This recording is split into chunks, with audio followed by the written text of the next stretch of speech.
জগৎ বিখ্যাত বুজুর্গ মালিক ইবনু দিনার রহমাতুল্লাহি আলাইহি একবার তিনি নিজের জীবনের এক অপূর্ব ঘটনা উল্লেখ করেন। তিনি বলেন, দীর্ঘ কয়েক বছর পর্যন্ত আমার অন্তর এই দাবি করে আসছিল যে আমার মাঝে ইখলাস রয়েছে, আমার আমল খাঁটি, এতে কোনো রিয়া লোক দেখানোর কোনো বিষয় নেই। কিন্তু যতবার এই চিন্তা আমার অন্তরে এসেছে ততবারই আমি নিজের মনকে তিরস্কার করে বলেছি, হে মালিক, তুই মিথ্যা বলছিস, এই দাবি সত্য নয়। এরই মধ্যে একদিন বসরার একটি গলি দিয়ে আমি হাঁটছিলাম।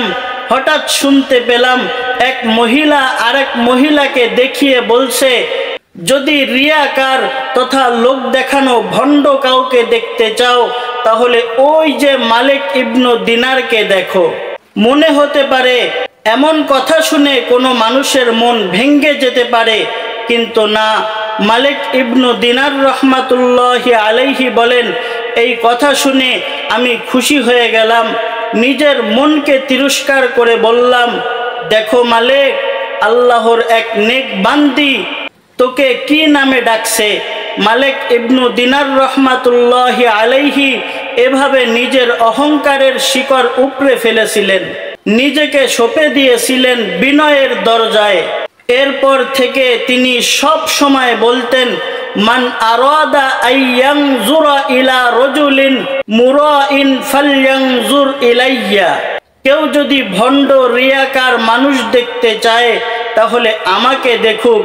এমনকি আরো কঠিন কথা বলতেন, ওয়াল্লাহি লাউ আন্নাকুম তাজিদুনা লিল আসি রিহান লামাস্তাতাআ আহাদুন মিনকুম আইয়াজলিসা ইলাইয়া মিন খুবুসি রিহি। আল্লাহর কসম, যদি গুনাহগারের গুনাহের দুর্গন্ধ বের হতো তাহলে তোমাদের কেউই আমার কাছে বসতে পারতো না আমার দুর্গন্ধের কারণে। কত বড় একজন আল্লাহর ওলি, সে নিজেকে কেমন মনে করছেন, কতটা বিনয়ী মনে করেছেন, কতটা নিজেকে ছোট মনে করেছেন। আল্লাহ তাআলা আমাদেরকেও অহংকার মুক্ত এমন সুন্দর জীবন দান করুন, আমিন।